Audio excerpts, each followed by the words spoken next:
Welcome to Roshni's food and life. എന്തൊക്കെയാണ് വിശേഷങ്ങളൊക്കെ? സുഖമായിട്ടിരിക്കുകയല്ലേ എല്ലാവരും? അപ്പോൾ ഇവിടെ നിങ്ങൾ സുഖമായിട്ടിരിക്കുകയാണ്. അപ്പോൾ നമ്മൾ ഇന്ന് ചെയ്യാൻ പോകുന്നത് ഒരു വെറൈറ്റി കട്ട്ലേറ്റ് ആണ്. മറ്റൊന്നുമല്ല, കടലയുടെ കട്ട്ലേറ്റുമായിട്ടാണ് നമ്മൾ എത്തിയിരിക്കുന്നത്. അപ്പോൾ പുട്ടും കടലയൊക്കെയാണല്ലേ സാധാരണ കോമ്പിനേഷൻ ആയിട്ട് വരാറുള്ളത് അല്ലേ? കടല വെച്ചിട്ട് കട്ട്ലേറ്റ് ഉണ്ടാക്കാൻ പറ്റുമെന്ന് പറഞ്ഞ് ചിന്തിക്കുന്നുണ്ടാവും അല്ലേ? എന്നാൽ കടല വെച്ചിട്ട് നമുക്ക് അടിപൊളി കട്ട്ലേറ്റ് തയ്യാറാക്കി എടുക്കാൻ പറ്റുന്ന സൂപ്പർ ടേസ്റ്റി ആയിട്ടുള്ള കട്ട്ലേറ്റ് നമുക്ക് ഉണ്ടാക്കാം. അപ്പൊ ഒട്ടും സമയം കളയാതെ നമുക്ക് നോക്കിയിട്ട് വരാം എങ്ങനെയാണ് നമ്മുടെ അടിപൊളി കട്ട്ലേറ്റ് തയ്യാറാക്കി എടുക്കുന്നതെന്ന്.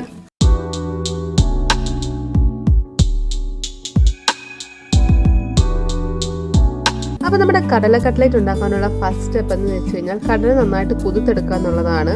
അപ്പം നിങ്ങൾ കുതുക്കാൻ മറന്നിട്ടുണ്ടെങ്കിൽ കുഴപ്പമില്ല, ജസ്റ്റ് ചൂടുവെള്ളത്തിലൊന്ന് അടച്ച് വെച്ചെടുത്താൽ മതി കേട്ടോ. ഒരു 5-10 മിനിറ്റ് വെച്ച് കഴിയുമ്പോൾ തന്നെ നമുക്ക് നന്നായിട്ട് സോക്കായി കിട്ടും. അപ്പോൾ ഞാൻ എന്തായാലും ഇപ്പോൾ ഒരു 6 മണിക്കൂർ നമ്മുടെ കടല കുതിർത്തെടുത്തിട്ടുണ്ട്. അപ്പോൾ ഇവിടെ ഞാൻ എടുത്തിരിക്കുന്നത് വലിയ കടലയാണ് കേട്ടോ. അപ്പോൾ നിങ്ങൾക്ക് വേണമെങ്കിൽ ചെറിയ കടല വേണമെങ്കിലും യൂസ് ചെയ്യാം. അപ്പോൾ 1 കപ്പ് കടലയാണ് ഞാനിവിടെ എടുത്തിരിക്കുന്നത്. അപ്പോൾ നമ്മുടെ കടല നമുക്ക് ഇനി വേവിച്ചെടുക്കണം. അപ്പോൾ ഞാൻ കുക്കറിലാണ് കേട്ടോ വേവിച്ചെടുക്കുന്നത്. നമുക്ക് നമ്മുടെ കടലയൊന്ന് കുക്കറിലേക്ക് ആഡ് ചെയ്ത് കൊടുക്കാം.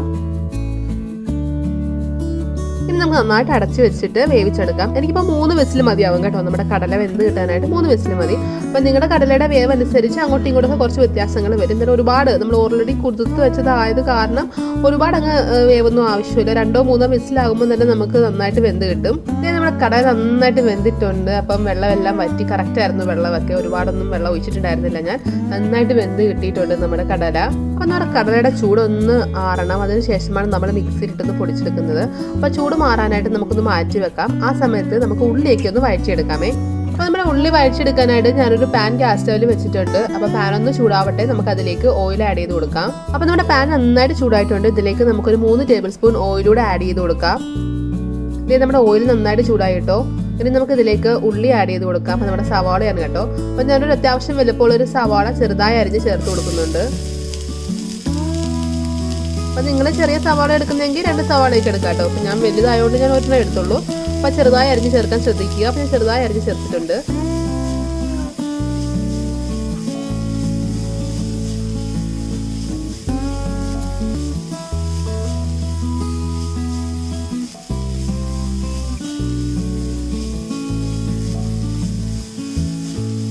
ഇനി നമുക്കിതിലേക്ക് പച്ചമുളക് ചേർത്ത് കൊടുക്കാം. അപ്പം ഞാൻ 2 പച്ചമുളക് വട്ടത്തിൽ അരിഞ്ഞ് ചേർത്തിട്ടുണ്ട്. അടുത്തത് നമ്മുടെ ഇഞ്ചിയാണ് കേട്ടോ. അപ്പോൾ ഇഞ്ചിയും പച്ചമുളകും വെളുത്തുള്ളിയൊന്നും ഇല്ലാത്ത കട്ട്ലേറ്റ് എങ്ങനെയല്ലേ? അപ്പോൾ ഇഞ്ചി എന്ന് പറയുമ്പോൾ ഞാനൊരു ചെറിയ കഷ്ണം ഇഞ്ചി അതും ചെറുതായി അരിഞ്ഞാണ് ചേർക്കാൻ പോകുന്നത്. അപ്പോൾ അതുകൂടെ നമുക്ക് ചേർത്ത് കൊടുക്കാം. അടുത്തത് നമ്മുടെ വെളുത്തുള്ളിയാണ് കേട്ടോ. അപ്പോൾ വെളുത്തുള്ളി ഞാനൊരു 4 അല്ലി വെളുത്തുള്ളി എടുത്തിട്ടുണ്ട്. ചെറുതായി അരിഞ്ഞാണ് കേട്ടോ എടുത്തത്. അപ്പോൾ ഇത് 3 ചെറുതായി. ഇത് മാത്രമല്ല നമ്മുടെ സവാള ആണെങ്കിൽ ചെറുതായി അരിഞ്ഞ് ചേർക്കണം കേട്ടോ. അപ്പോൾ എല്ലാം നമ്മൾ ചെറുതായി അരിഞ്ഞ് ചേർത്തിട്ടുണ്ട്. നമുക്ക് നന്നായിട്ട് വഴറ്റിയെടുക്കാം. നമ്മുടെ ഉള്ളിയൊക്കെ നന്നായിട്ട് വഴന്നിട്ടുണ്ട് കേട്ടോ. ഇനി നമുക്ക് ഇതിലേക്ക് പൊടികളൊക്കെ ചേർത്ത് കൊടുക്കാം. അപ്പോൾ പൊടികൾ എന്ന് പറയുമ്പോൾ ഞാൻ ഇതിലേക്ക് ഒരു 1/4 ടീസ്പൂൺ മഞ്ഞൾപ്പൊടി ചേർക്കുന്നുണ്ട് കേട്ടോ. അപ്പം കടലയൊക്കെ ആയതുകൊണ്ട് തന്നെ ഞാൻ കുറച്ച് മഞ്ഞൾപ്പൊടി ചേർക്കുന്നുണ്ട്. ഇനി നമുക്കിതിലേക്ക് ഗരം മസാല ചേർത്ത് കൊടുക്കാം. ഞാനൊരു 1/2 ടീസ്പൂൺ ഗരം മസാല ചേർക്കുന്നുണ്ട്.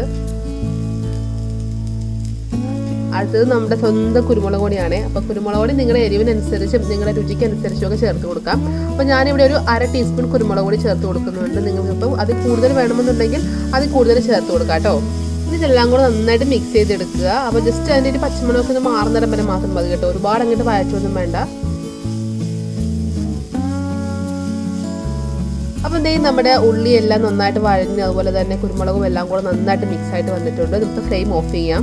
നമ്മൾ വേവിച്ച് വെച്ചിരുന്ന കടലയൊക്കെ നന്നായിട്ട് ചൂടൊക്കെ പോയിട്ടുണ്ട് കേട്ടോ. അപ്പോൾ നന്നായിട്ട് തണുത്തിട്ടുണ്ട്. അപ്പം നമുക്ക് ഇനി ചെയ്യാനുള്ളത് മിക്സിയിലിട്ട് നന്നായിട്ടൊന്ന് പൊടിച്ചെടുക്കുക എന്നുള്ളതാണ്. അപ്പോൾ വെള്ളമൊന്നും ചേർക്കണ്ട കേട്ടോ. വെള്ളമൊന്നും ചേർക്കാതെ തന്നെ ജസ്റ്റ് നന്നായിട്ടൊന്ന് പൊടിച്ചെടുത്താൽ മാത്രം മതി.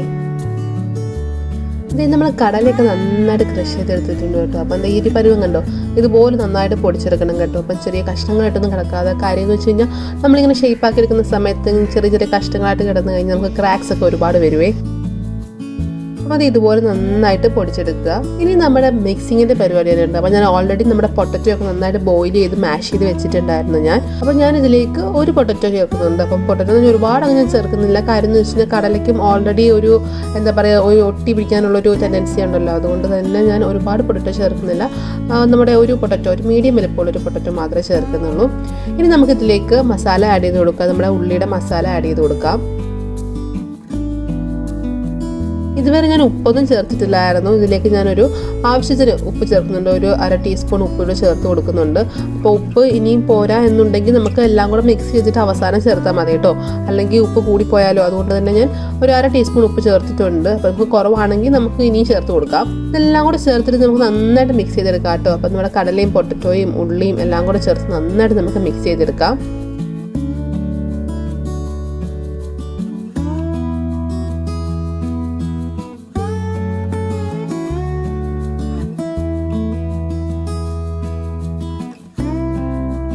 അപ്പോൾ അത് നമ്മുടെ കട്ട്ലേറ്റിനുള്ള മിക്സിയുടെ റെഡി ആയിട്ടുണ്ട്. ഞാൻ നന്നായിട്ട് മിക്സ് ചെയ്തെടുത്തിട്ടുണ്ട്. ഇനി നമുക്ക് ഷേപ്പ് ആക്കി എടുക്കാമേ.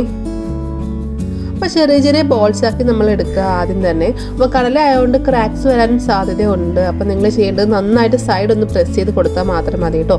അപ്പം നല്ല അറ്റമെല്ലാം ഒന്ന് നന്നായിട്ട് പ്രസ് ചെയ്ത് കൊടുത്തു കഴിഞ്ഞാൽ ക്രാക്സ് ഒന്നും ഇല്ലാതെ നമുക്ക് നല്ല ഷേപ്പിൽ കിട്ടും. അപ്പോൾ നിങ്ങൾക്ക് ഇഷ്ടമുള്ള ഷേപ്പ് കൊടുക്കാം. ഇപ്പോൾ റൗണ്ട് വേണമെങ്കിൽ റൗണ്ട് കൊടുക്കാം. ഇതെല്ലാം ഓവൽ ഷേപ്പോ ഇപ്പം അതല്ല ഇനി ഹാർട്ട് ഷേപ്പ് കൊടുക്കണോ, എന്ത് വേണമെങ്കിലും നിങ്ങൾക്ക് ഇഷ്ടമുള്ള ഷേപ്പിൽ തയ്യാറാക്കി എടുക്കാം.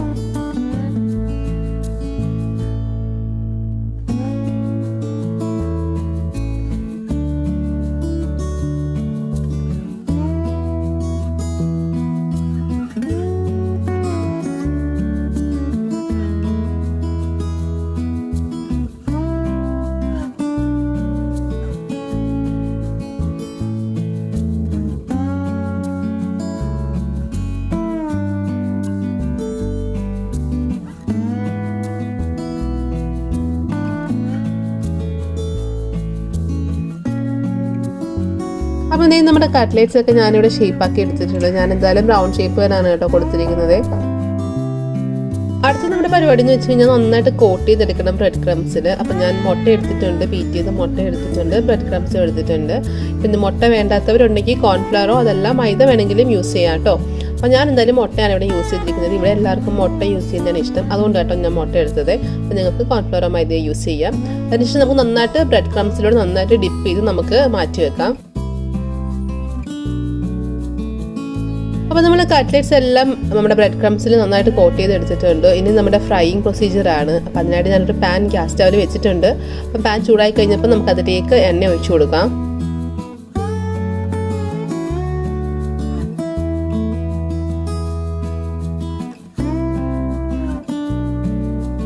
അപ്പം നമ്മുടെ എണ്ണ നന്നായിട്ട് ചൂടായിട്ടുണ്ട്. അതിലേക്ക് നമുക്ക് കട്ട്ലേറ്റ്സ് ഓരോന്നോരോന്നായിട്ട് ഇട്ട് കൊടുക്കാം.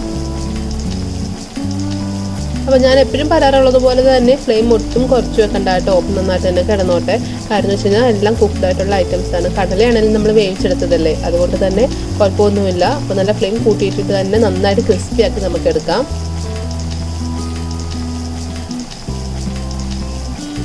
രണ്ട് സൈഡും തിരിച്ചും മറിച്ചുവിട്ട് നന്നായിട്ട് മൊരിച്ചെടുക്കുക കേട്ടോ. നന്നായിട്ട് ക്രിസ്പി ആയി കഴിഞ്ഞതിന് ശേഷം നല്ല ഗോൾഡൻ ബ്രൗൺ കളർ ആയി കഴിയുമ്പോൾ നമുക്ക് എണ്ണയിൽ നിന്ന് കോരി മാറ്റാം. ഇതുപോലെ നമുക്ക് ബാക്കി എല്ലാ കട്ട്ലേറ്റ്സും ഫ്രൈ ചെയ്തെടുക്കാം കേട്ടോ. അങ്ങനെ നമ്മുടെ ക്രിസ്പി ആയിട്ടുള്ള നമ്മളെ കടല കൊണ്ടുള്ള അടിപൊളി കട്ട്ലേറ്റ് റെഡി ആയിരിക്കുകയാണ്. അപ്പോൾ കുറച്ച് വെറൈറ്റി ആയിട്ടാണ് ഞാൻ ഉണ്ടാക്കിയിരിക്കുന്നത്. അപ്പോൾ നമുക്ക് വളരെ സോഫ്റ്റ് ആയിട്ടുള്ള കട്ട്ലേറ്റ് ആണിത്.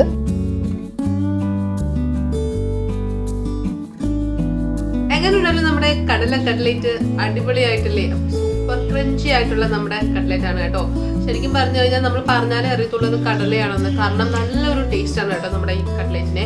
അപ്പോൾ ശരിക്കും നോൺ വെജ് കട്ട്ലേറ്റിന്റെ ഒരു ഫ്ലേവർ നമുക്ക് കിട്ടും. അപ്പോൾ വളരെ ഈസി ആയിട്ട് ഉണ്ടാക്കിയെടുക്കാൻ പറ്റുന്ന നമ്മുടെ കട്ട്ലേറ്റ് ആണിത്. അപ്പോൾ എല്ലാവരും ട്രൈ ചെയ്ത് നോക്കുക. ട്രൈ ചെയ്ത് നോക്കിയിട്ട് നിങ്ങളുടെ അഭിപ്രായങ്ങളൊക്കെ കമന്റ് ബോക്സിൽ ഇടാൻ ആരും മറക്കരുത്.